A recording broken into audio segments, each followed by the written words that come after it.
श्री राम तथा चारों भाइयों की शिक्षा पूर्ण होने के चारों भाई राजमहल में वापस लौट जाते हैं। उसके कुछ ही समय पश्चात महर्षि विश्वामित्र राजा दशरथ के महल में आते हैं तथा राजा दशरथ से कहते हैं कि उन्हें श्री राम चाहिए ताकि उनके यज्ञ तथा अनुष्ठानों की असुरों तथा राक्षसों से रक्षा की जा सके। राक्षस हमेशा हमारे यज्ञ में बाधा डालते हैं और यज्ञ को पूरा नहीं होने देते। इसलिए हम राम को अपने साथ ले जाना चाहते हैं ताकि वह हमारे यज्ञ तथा अनुष्ठानों रक्षा कर सके। राक्षसी ताड़का का वध श्री राम तथा लक्ष्मण विश्वामित्र के साथ उनके आश्रम में चले जाते हैं, जहां पर विश्वामित्र श्री राम को बताते हैं कि एक राक्षसी ताड़का उनके हर यज्ञ में विघ्न डालती है तथा उसका विनाश करना आवश्यक है। यह माना जाता है कि राक्षसी ताड़का एक यक्षिणी थी। महापुराण में वर्णित है कि यक्षिणियां स्वयं मां दुर्गा की शक्ति का अंश होती है, इसलिए वे बहुत शक्तिशाली होती है। इसलिए श्री राम और लक्ष्मण विश्वामित्र के साथ राक्षसी ताड़का के निवास स्थान पर जाते हैं और उसको ललकारते हैं।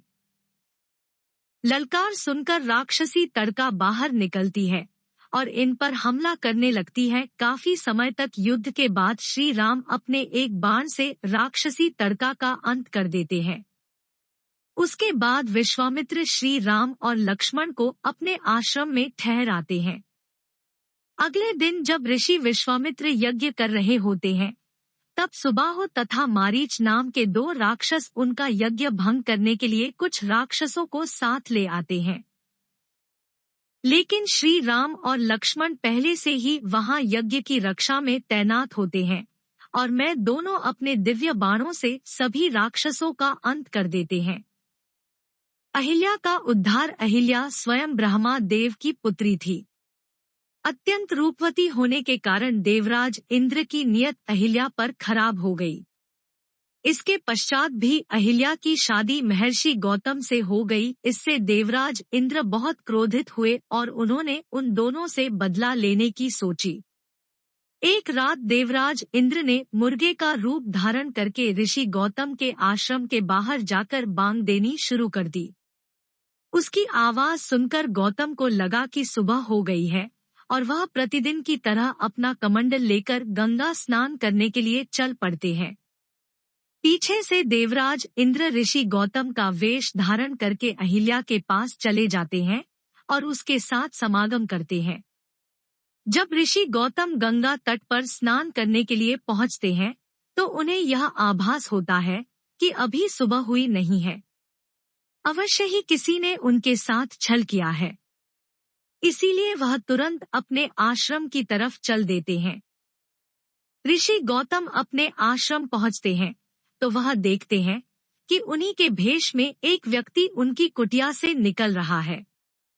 ऋषि गौतम परम तपस्वी थे, इसलिए वह छल वेश में भी देवराज इंद्र को पहचान जाते हैं और उसे कुरूप होने का श्राप देते हैं। यह सुनकर अहिल्या अपनी कुटिया से बाहर निकलती है। तब वह समझ जाती है कि उसके साथ छल हुआ है और अपने पति ऋषि गौतम के पैरों में गिरकर क्षमा मांगने लगती है। लेकिन क्रोध में भरे हुए श्री गौतम ने उन्हें क्षमा नहीं किया और तुरंत पत्थर में बदलने का श्राप दिया। बार बार मिन्नत करने के बाद ऋषि गौतम को अहिल्या पर दया आ जाते हैं और वह उसके मुक्ति का मार्ग बताते हैं।